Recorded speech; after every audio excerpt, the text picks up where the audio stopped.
A paz do Senhor Jesus a todos, uma vez mais, reunidos para nos meditar nessa bendita, poderosa e gloriosa Palavra de Deus.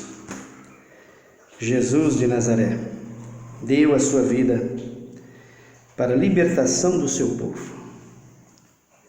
E nós estamos meditando nesse assunto. O livro do profeta Oséias diz no capítulo 6, versículo 2, que depois de 2 dias ele nos daria a vida. Cristo dando a sua vida por todos nós, morrendo na cruz do Calvário, para nos ressuscitar juntamente com ele, pelo batismo na sua morte. E através desse sacrifício, tivéssemos acesso às entradas celestiais por Cristo Jesus. Então, nós precisamos meditar sempre na palavra. A palavra de Deus é o passaporte para entrarmos no céu. Se não tivermos a garantia da palavra e entrarmos na cidade pelas portas, através do nome de Jesus Cristo, comprados pelo seu sangue e lavados pela sua palavra, de modo nenhum chegaremos lá. Cristo é a porta de entrada no céu. E para que nós conheçamos esse Cristo e possamos entrar no céu, tenhamos que entrar por essa porta, Jesus de Nazaré, que só chega a nós através da palavra. Então é preciso meditação, obediência, temor e respeito pelas coisas de Deus, pela obra de Deus, pela palavra de Deus. E é por isso que nós estamos aqui, para nos meditar nessa palavra. Você é o nosso convidado, esteja conosco, acompanhando esses vídeos, acompanhando a palavra de Deus. E desde já nós pedimos que você nos ajude, se inscreva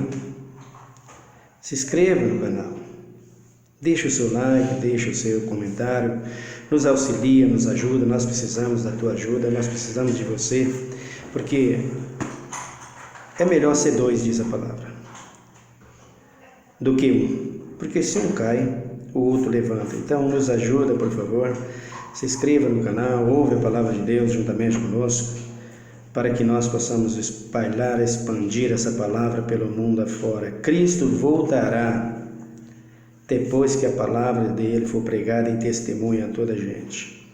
Mas está sendo pregada de que forma?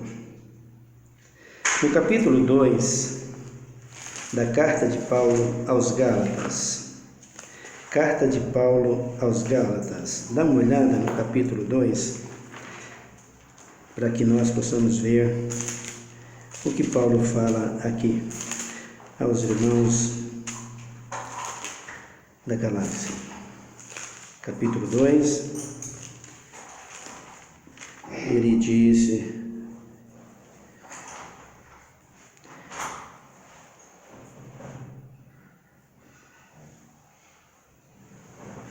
no versículo de número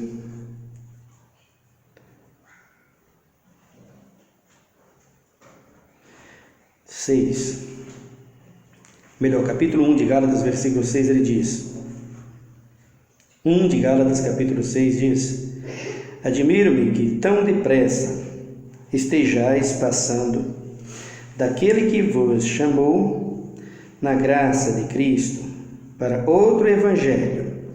Vejam aqui que o que Paulo está dizendo, os irmãos da Galácia: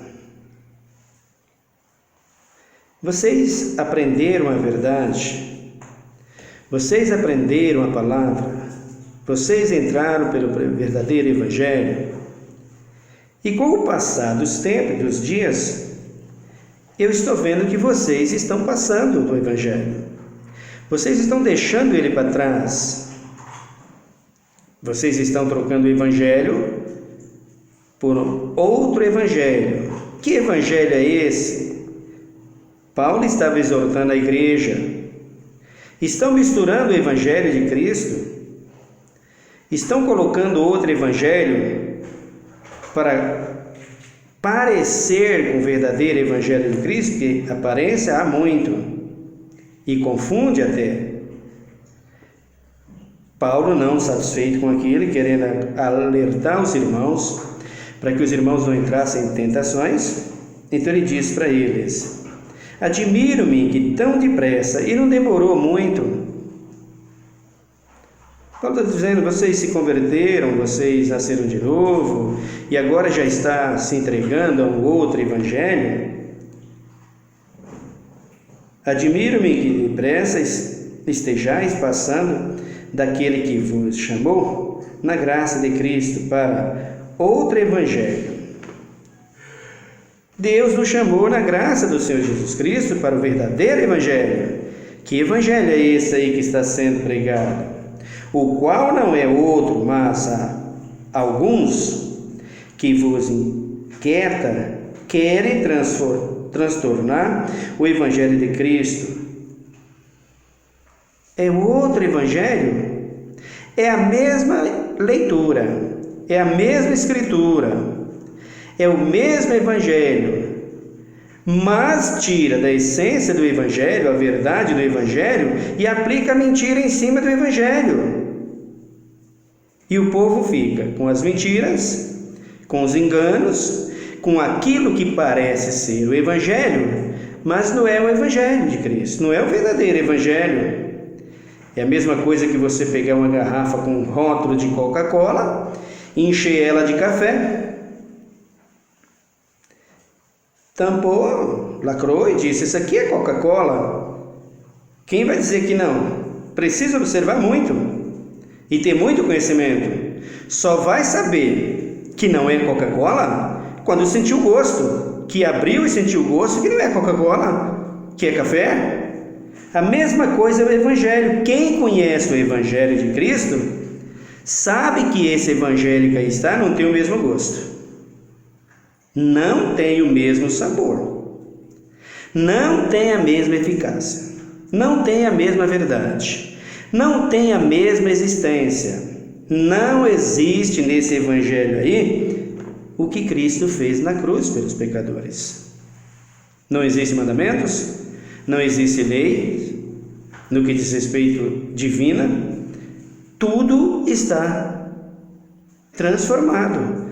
Passou depressa e entrou por outra porta, por outro caminho. Versículo 8: mas ainda que nós mesmos, ou um anjo do céu, vos anunciasse outro evangelho, além do que já vos anunciamos, seja anátema. Você que está indo nas igrejas, não para, continua aí. Mas ao ouvir a palavra de Deus, examina, ouça com atenção. Igreja, você não vai lá para um show, você vai lá para ouvir o evangelho, a verdade, a palavra de Deus. E quando estiver meditando, compara a Bíblia com Bíblia, Velho Testamento com o Novo Testamento. Escuta a revelação do pregador, vê se é o mesmo evangelho de Cristo. Esse evangelho sem marcas que está aí, sem cruz, esse evangelho sem disciplina, sem doutrina, sem ensinamento correto, que só ensina a teoria da prosperidade, que só ensina a ser próspero, esse evangelho tem uma outra direção. E a direção é o que? Terrena. A direção não é a salvação.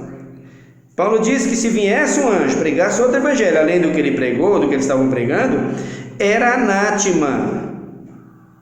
O evangelho que se vende até o que não se conhece, porque faz promessas de vender até terreno no céu, vende até terra no céu, vende até casa no céu.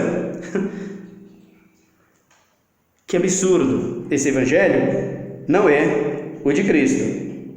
Versículo 9 ele diz: assim como já vos dissemos, agora de novo também vou-la digo, Se alguém vos anunciar outro evangelho, além do que já recebeste, seja anátema. Evangelho sem disciplina, sem doutrina, não é o de Cristo. E o que é doutrina, irmãos? É ensinamento correto, é disciplina dentro da igreja e fora da igreja. Dentro da igreja, você está pulando, glorificando, dizendo que você está na unção, no poder, mas lá fora na rua você está com a camisa do teu time. Eu não vou te chamar de crente nunca. Quem te vê jamais vai te chamar de cristão evangélico, vai te chamar de corintiano, de santista, flamenguista, são paulino. Esse é o nome que você vai ter. Disciplina está dentro do evangelho. Evangelho sem disciplina não é evangelho de Cristo. Mas você é muito duro, as pessoas dizem. Eu não. Duro é a palavra de Deus. Duro é Jesus. O que ele ensinou. Ele é que chamou o povo de maldito, mandou para o fogo eterno, né? O Tiago que dizia que as pessoas tinham língua inflamada pelo diabo. Esses aqui era duro. O João disse, o apóstolo João, que era o apóstolo do amor, disse: quem comete o pecado é do diabo. Esses que era difícil. Eu não falo nada disso. Eu prego a palavra de Deus e declaro a você que se você não guardar essa doutrina do evangelho, você vai perecer. É você, sou eu, é qualquer um, queridos. Tem jeito. No céu não tem bonitinho para entrar lá. Para entrar lá só entra remidos, comprados pelo sangue do Cordeiro, que fez da sua vida um tabernáculo para a habitação do Espírito Santo, para a habitação de Deus, que tirou a velha aliança no que diz respeito ao sacrifício e fez pelo sacrifício de Cristo uma nova aliança para a sua própria vida através do seu sangue. Este é aquele que vai entrar no céu. No versículo de número 10 aqui ele diz: persuadindo eu agora a homens ou a Deus. A quem você está servindo? A homens ou a Deus? Se é a Deus, cuidado do evangelho. Aí ele disse: se estivesse ainda agradando aos homens, não seria servo de Cristo. Ora, se você está dando ouvido o que diz o pastor, o que diz o apóstolo, o que diz o pregador, o que diz o missionário, o reverendo, o bispo ou o padre, se você está dando ouvido a eles e não dando ouvido à palavra de Deus, você serve a eles. Você precisa observar a palavra, né, queridos? Nós precisamos disso, senão nós vamos perecer, do contrário, ficamos por aqui. O caminho está a porta aberta por Cristo Jesus, está pronto. Mas a palavra já diz que a porta é estreita e apertada é o caminho. Esse é o significado da disciplina e da doutrina. Se não tiver, não adianta querer entrar. Você pode ter tudo aqui, pode ficar por aqui e conquistar tudo aqui. Mas para lá, sem disciplina, sem doutrina e ensinamento, você não vai para lá. Ninguém vai para lá. Se não deixou as coisas daqui desse mundo, não vai para lá. O apóstolo Pedro diz que nós somos aqui peregrinos e forasteiros. Aqui nós não temos morada. Lembra de Jesus quando aquela mulher queria que ele colocasse seus 3 filhos na frente com ele? Ele disse: ô mulher, o que é isso? As raposas têm covios, e as aves dos céus têm ninhos. Filho do homem não tem de reclinar a cabeça. Aqui nós somos assim. Nós não temos morada permanente nessa terra, nesta vida. E se for olharmos fisicamente com as leis da nossa terra, nós vamos chegar à conclusão que a gente não tem nada aqui. Nós temos cara tem um carro, comprou com maior sacrifício, mas se ele não pagar os impostos exigidos por ele, pelo governo, pela justiça, ele perde o carro. Se ele comprar a prestação e não pagar as prestações por algum motivo, por mais honesto que seja, o banco vem e toma o carro. Você não tem nada, queridos. Se você comprar uma casa e você não pagar os impostos dela todos os dias, todo mês, todo ano, você perde a tua casa para o governo. Se não pagar as contas de água, de luz, vem a Sabesp, vem a Eletropaulo e hipoteca a tua casa. Então aqui você não tem nada, meu querido. Você vive como sendo tua, você comprou e pagou, perante a lei aqui vai ser sua, mas se você não estiver de acordo com isso, não é teu. Assim é para ir morar no céu. Se você não deixar tudo aqui para ir para lá, você perde a salvação. Se não trabalhar em primeiro lugar em prol do reino de Deus, da busca do reino de Deus para a sua vida, você não vai para lá, você passa e você fica por aqui. É o que você está fazendo, é o que as pessoas estão fazendo, passando.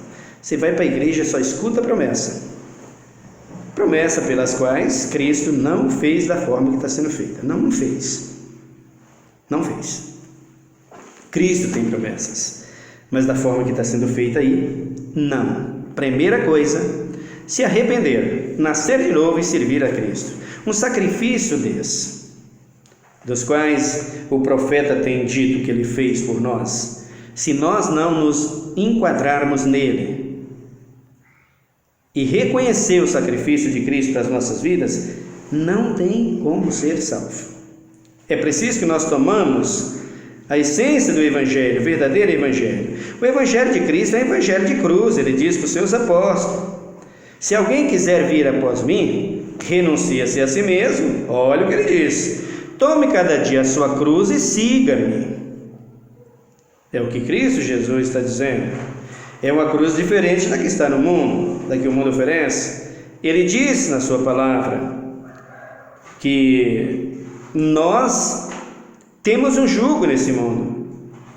O jugo é pelo pecado, mas Cristo Jesus veio tirar o jugo sobre os nossos ombros, veio tirar o pecado de sobre os nossos ombros, mas Ele deixou um novo jugo conosco. Mateus 11 ele diz: vinde a mim os que estáis cansados e oprimidos, e eu vos aliviarei. É só ir até Ele que Ele alivia? Não, Ele disse: tomai sobre vós o meu jugo. Vejam, queridos, não é um brinquedo. Tomai sobre vós o meu jugo e aprendei de mim, que sou manso. Cadê a mansidão? E humilde de coração. Cadê a humildade? E encontrareis descansos para as vossas almas. Por quê? O meu jugo é suave e o meu fardo é leve. Você tem jugo e fardo para arrastar, queridos.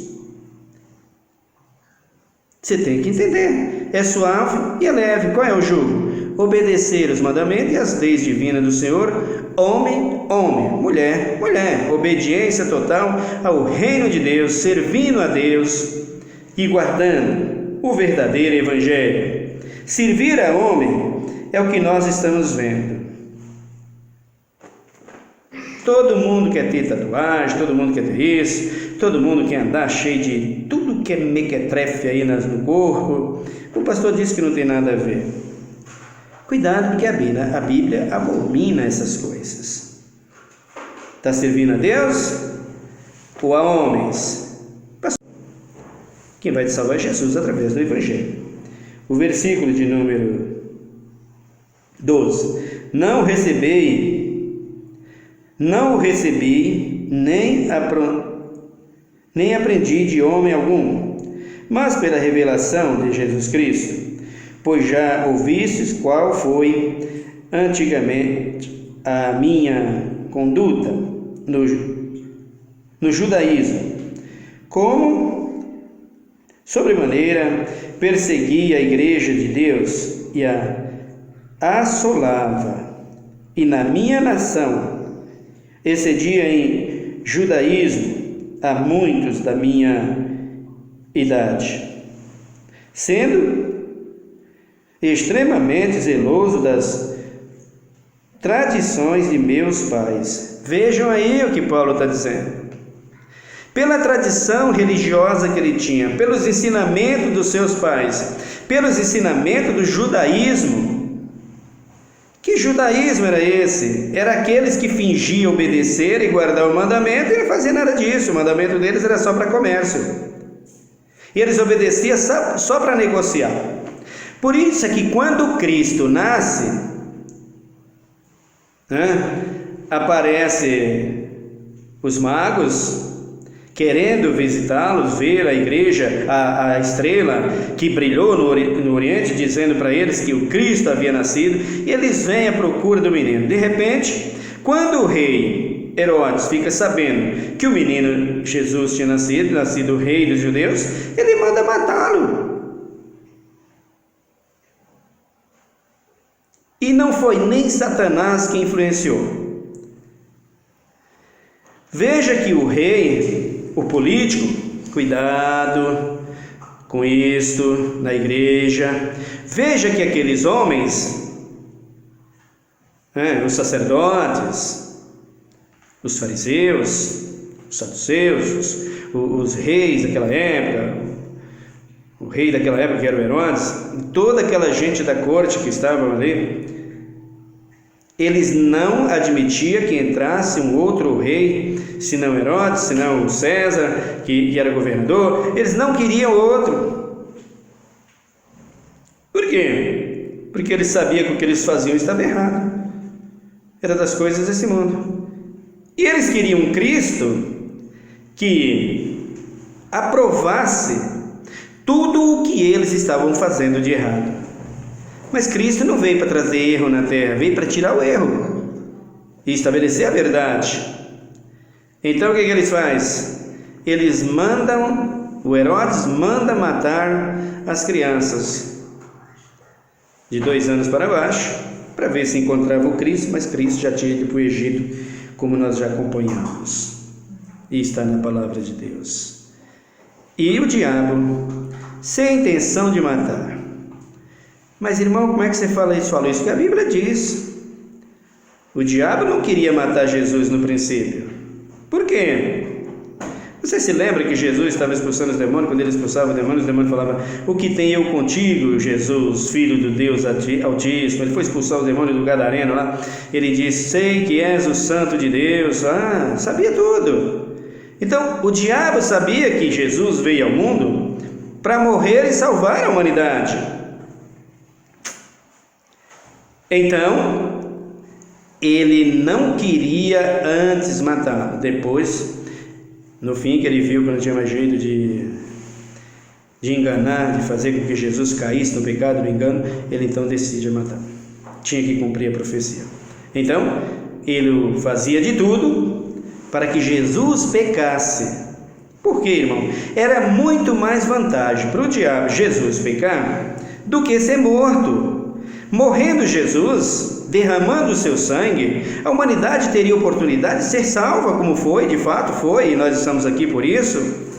Então o que interessava para ele era que acontecesse com Jesus o que os homens faziam, o que o Adão fez, caísse na transgressão do pecado, errasse, e aí para ele estava tudo certo, porque daí só ficava o Pai e o Espírito Santo. O Filho corrompeu, então tudo estava acabado aqui na terra, tudo seria o controle do diabo, inclusive Jesus seria controlado por ele. Mas Jesus não caiu no pecado dele, no engano dele. E isso é a maior lição para as nossas vidas. Quando o pecado vem, saiba como agir contra ele. Cristo quer fazer de você e de mim uma habitação para ele habitar. O apóstolo Pedro disse o que Paulo diz aqui: não foi com coisa corruptível como prata e ouro que nós somos resgatados da nossa vã maneira de viver, mas com o sangue precioso de Jesus Cristo, como de um cordeiro, sem mácula, sem ruga, sem coisa semelhante, um cordeiro perfeito. Foi o sangue dele que pagou o nosso pecado. Por isso é que o diabo não queria que ele morresse a princípio.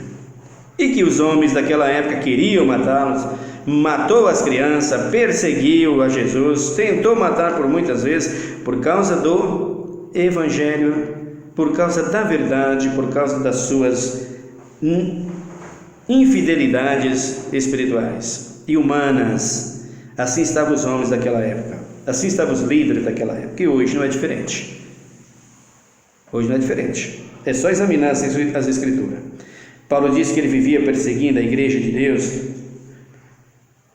No versículo 15 ele diz: mas quando aprove a Deus, que desde o ventre de minha mãe me separou e me chamou pela sua graça. Foi chamado? Cristo chamou você para ser um pregador? Ou você aprendeu porque você estudou e buscou através de ensinamentos dentro da Bíblia e por livros e mais livros? Como é que você aprendeu esse Evangelho para estar ensinando ele hoje? É um chamado? Como é que você é profeta? Você é profeta porque Cristo te chamou para ser profeta e te deu os dons da profecia do Espírito Santo dele, de Deus? Como é que você é profeta? Você fez uma escolinha de profeta? Fez um curso de profeta nos ensinamentos, nas igrejas, por aí? Nas faculdades de teologia, por aí? Como é que você é profeta? Como é que você é pastor? Pastor precisa estudar a Bíblia Sagrada, e precisa estudar a Bíblia Sagrada para falar do reino de Deus. Fora disso, ele tem que estudar para a sua vida aqui na terra, como todo mundo precisa estudar. Sem estudo não dá para viver. Homem sem estudo, eu me sinto como eu, cego. Eu me sinto como cego. Por quê? No que diz respeito a ler e a palavra de Deus, é assim que eu me sinto. Então a pessoa que não estuda vai muito mal, tem que estudar. Mas o Evangelho não é esse estudo humano que nós estamos falando, é um estudo que vem do Espírito, o ensinamento do Espírito, porque sem o ensinamento do Espírito de Deus não tem revelação divina, sem revelação divina você não vai compreender a palavra. Por isso que a igreja hoje é deixada do jeito que está, e ela tem que mudar. Acredite que, como eu estou pregando, tem alguns por aí pregando que não se conformam com o Evangelho de Jesus Cristo na condição que ele está dentro das igrejas. Não é o Evangelho de Cristo, queridos. Parece, tem aparência, eu já disse isso, fiz as comparações aqui. Tem aparência, mas quem foi salvo pelo Evangelho em Cristo Jesus sente o gosto da verdade e do verdadeiro Evangelho e vê que a essência não é a mesma. Então Cristo sacrificou-se por nós para nos dar a vida através desse Evangelho e pelo seu sangue derramado na cruz do Calvário. Versículo 16 ele diz: revelará seu Filho em mim, para que o pregasse entre os gentios. Não consultei carne nem sangue. Percebeu a diferença? Está percebendo a diferença do verdadeiro Evangelho, do Evangelho de marcas de Cristo, marcas de sangue, marca de cruz, marcas de sofrimento, marcas de chicotes, marcas de humilhações, de esbofeteados na cara, de todo tipo de açoite, de humilhação? Esse é o Evangelho que Paulo recebeu, porque este homem aqui também sofreu quase que a mesma coisa, ou até mais chicotada do que o próprio Filho de Deus.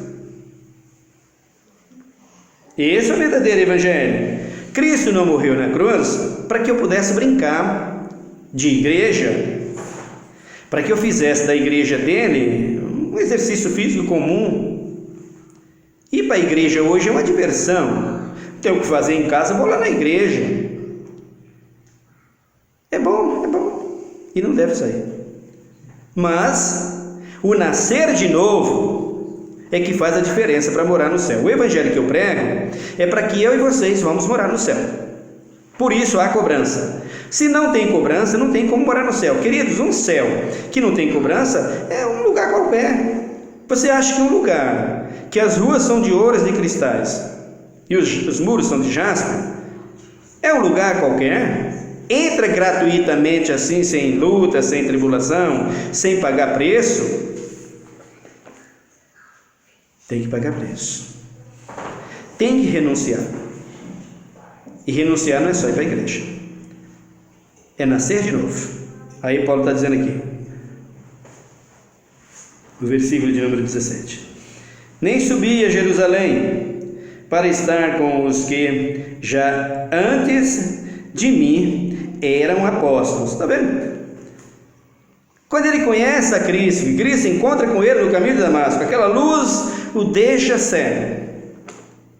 Ele não conhecia nenhum dos apóstolos, pelo contrário, ele perseguia. Mas Cristo encontra-se com ele, e a luz de Cristo nos seus olhos o derruba em terra, e disse para ele: Paulo, Paulo, por que tu me persegues? Dura coisa é para ti recalcitrar contra os aguilhões. Não adianta você levantar contra a minha igreja, Paulo, era o que Cristo estava querendo dizer. Você vai se machucar, você vai cair. E não adianta querer levantar outra igreja com outro evangelho, outro ensinamento contra a verdadeira igreja de Cristo, que vocês vão se dar mal. Vocês podem edificar os seus castelos, fazer o que vocês quiserem, enganar o povo nem ouvir a palavra mais, ficou tudo legalizado, é tudo legalismo, uma coisa normal para todo mundo. Nada disso, meus queridos. O evangelho de Cristo tem povo separado na terra. Onde uma mulher passa que serve a Deus, o povo fala, lá vai uma crente. Por quê? Porque o que está dentro dela resplandece fora. O que está resplandecendo fora na sua vida, irmã? A mesma coisa das irmãs, das mulheres do mundo, a mesma coisa das irmãs que era na igreja primitiva, na igreja do passado, que era Sara, que era Maria, que eram as outras irmãs. Nova era, né? Novo tempo, tudo está mudado. Mas Cristo não mudou, e nem o evangelho. Então, você pega a pessoa para ensinar o evangelho aí, quando ele começa a pregar e ele fala até de história, das histórias aí, né, que é muito bonito, que é muito bom, você fica assim, boca aberta, né, observando. Mas e a vida no Espírito, como é que está? Está dentro do evangelho? Está dentro da verdadeira palavra? É só examinar as escrituras, querido. Quando Jesus lá em Mateus 24 fala dos sermão profético, ele fala disso, ele diz que quando nós lermos as passagens que falou o profeta Daniel, quem está no lugar santo, quem lê, entenda. Então, se você lê a palavra, você vai entender e ver que esse evangelho não é o mesmo. Mas a igreja de Cristo, que o Paulo perseguia, ele sofreu muito por conta disso. E o fim dele foi cair nas mãos do Senhor, para obedecer o verdadeiro evangelho. Ele disse que não foi aos seus apóstolos, pedir orientação, pedir direção. Não, se você é profeta, você não precisa de curso. Se você é chamado, você não precisa se preocupar. O evangelho de Cristo é apto para nos ensinar quando nós nos dedicamos a Cristo por meio da sua palavra. Ele disse o 18 aqui: depois passados 3 anos, subi a Jerusalém para ver a Pedro e fiquei com ele 15 dias. Veja aí, só depois de 3 anos da sua conversão é que ele veio conhecer o apóstolo Pedro. Gostou, seu irmão. E esse Pedro, ele chega a declarar nas suas cartas que o apóstolo Paulo escreveu coisas que elas são tão sublimes, tão perfeitas, são tão reais pelo Espírito, que o indouto não pode entender. Por isso, meu querido, é preciso que você e eu entendamos, dentro da igreja existem indoutos, que também me considero um, que precisa do verdadeiro conhecimento, que precisa de uma linguagem transparente, de um ensinamento transparente, que não tenha mistura. Mas no hebraico as pessoas dizem, mas no hebraico diz assim, no grego diz assim, no aramaico diz assim, em outras línguas diz assim. Eu sei, está cheio de línguas pelo mundo, mas se elas não falam de acordo com a palavra de Deus, e que a essência não é a mesma que está aqui, isso é anátema. Isso não é verdadeiro. É preciso que se faça comparação aqui com aquilo que você está dizendo. Se no hebraico não disser com a mesma direção que está aqui, ele é um e aqui é outro. Eu prefiro ficar com esse aqui. Está comigo. Eu fico com esse aqui, com essa palavra que aqui está diante de mim e diante dos meus olhos, que estou meditando. Quando alguém me provar que isso aqui está errado e lá onde ele está ensinando está certo, aí tudo bem, eu vou para lá, não sou ignorante. Eu gosto do que é verdadeiro, eu gosto do que é justo, mas a justiça divina está aqui dentro do Evangelho. Então o apóstolo Paulo diz assim: e não via nenhum outro dos apóstolos, senão a Tiago, irmão do Senhor. Tiago, aqui que ele chama irmão do Senhor, filho de Zebedeu. Não que era irmão do Senhor porque nasceu da Maria e do José, não. Então ele diz aqui no versículo de número 20: ora, acerca do que vos escrevo, diante de Deus, testifico que não minto. Depois fui para as regiões da Síria e da Cilícia. Eu não era conhecido de vista das igrejas de Cristo na Judéia. Somente tinha ouvido dizer: aquele que antes os perseguia, agora anuncia a fé que outrora procurava destruir. Olha que maravilha o que Deus fez com a vida do apóstolo Paulo. Mas foi Deus, querido, por meio do Evangelho. Deixa de servir a homens.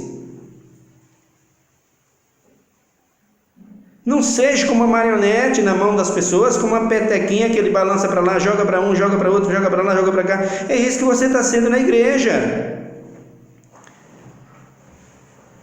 O Evangelho mostra isso.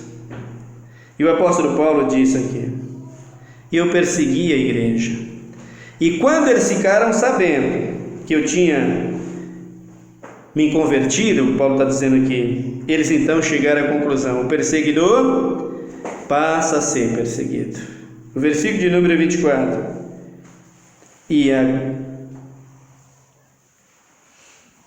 glorificava a Deus a meu respeito. Os irmãos davam glória a Deus a respeito do apóstolo Paulo, que esse Deus grande, sublime e maravilhoso transformou este homem, o apóstolo Paulo, em um servo do Deus Altíssimo, do Deus vivo. Por isso Cristo morreu, para dar salvação ao seu povo, para libertar o seu povo. No capítulo de número 6 da segunda carta de Paulo aos Coríntios,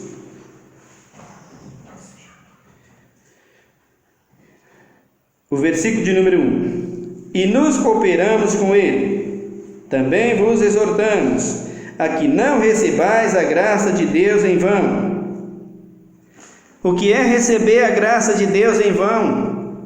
É ir por um acaso para a igreja, porque está em busca dos seus problemas, de resolver seus problemas, das suas dificuldades ser resolvidas.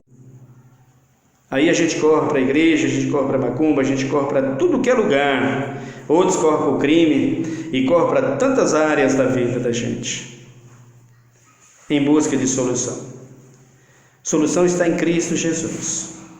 Primeiro Cristo Jesus, depois Ele usa os homens da terra para que nós possamos resolver os nossos problemas, dando soluções a nós.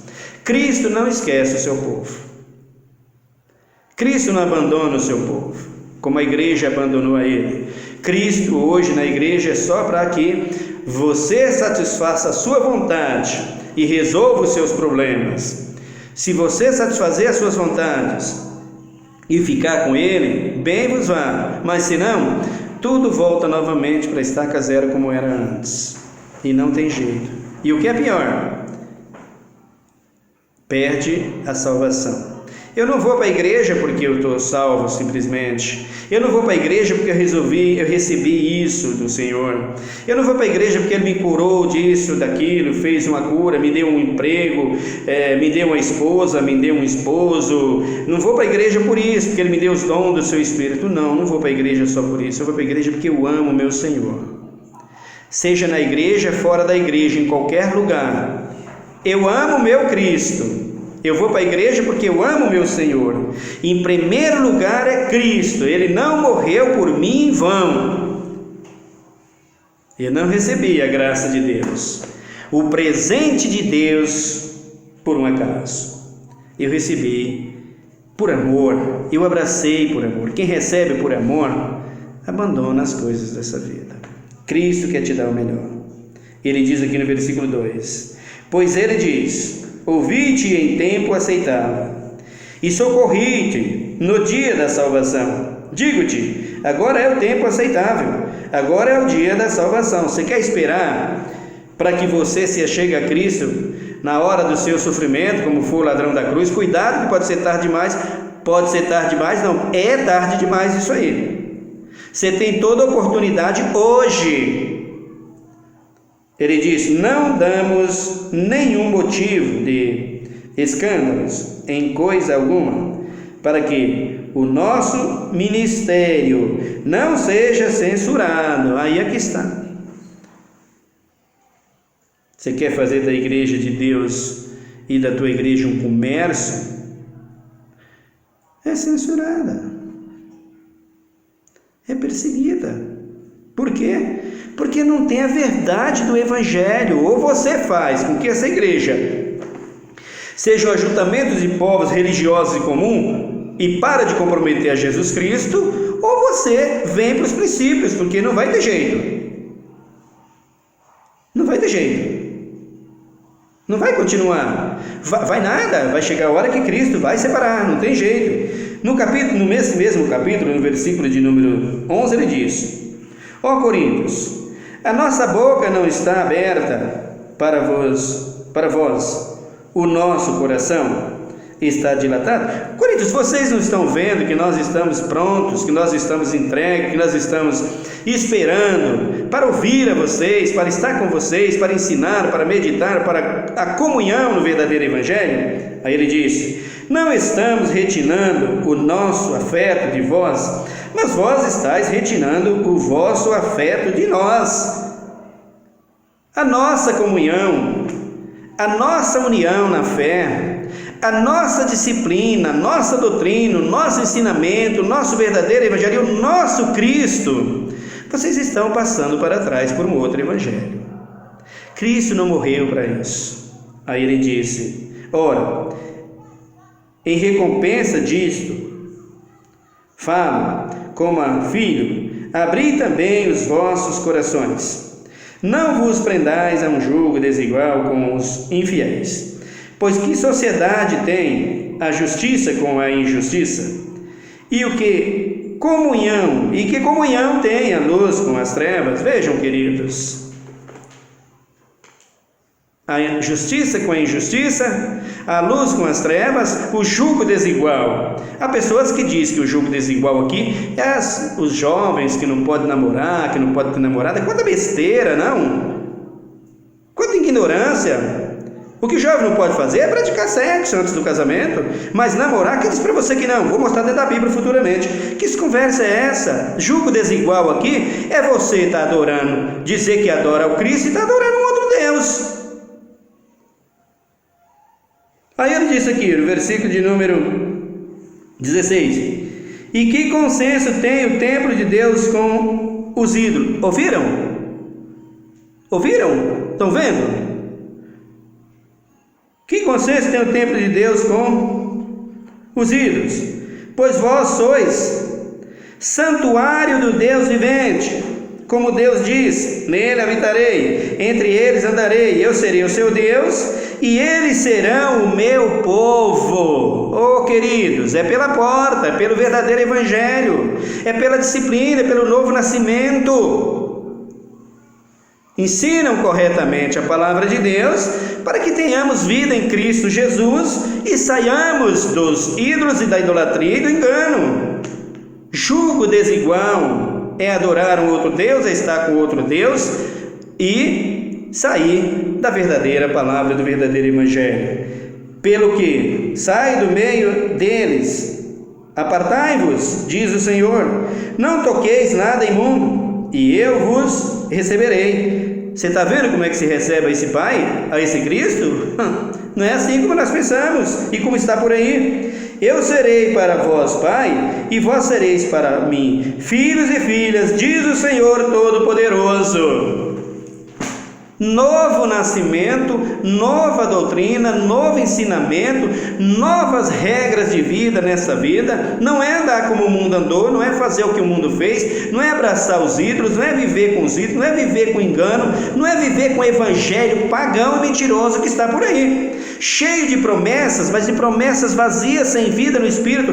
Tudo preenche aqui nessa terra, mas essa terra vai acabar.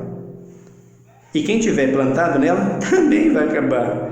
Espero que você não esteja com seus pés aqui na terra, ou seja, plantados aqui na terra no que diz respeito vida espiritual, vida humana sim. Enquanto vivo você estiver, enquanto você não for arrebatado, você está aqui no pão da terra. Mas vida espiritual que eu estou querendo dizer. Então, não vos ajunteis ao jugo desigual. Jugo desigual ali as pessoas usam.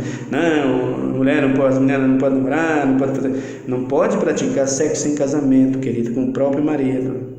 Mas namorar, ou ter amigos, ou ter amizade, desde que não se misture no que diz respeito ao ensinamento, não há pecado nenhum nisso.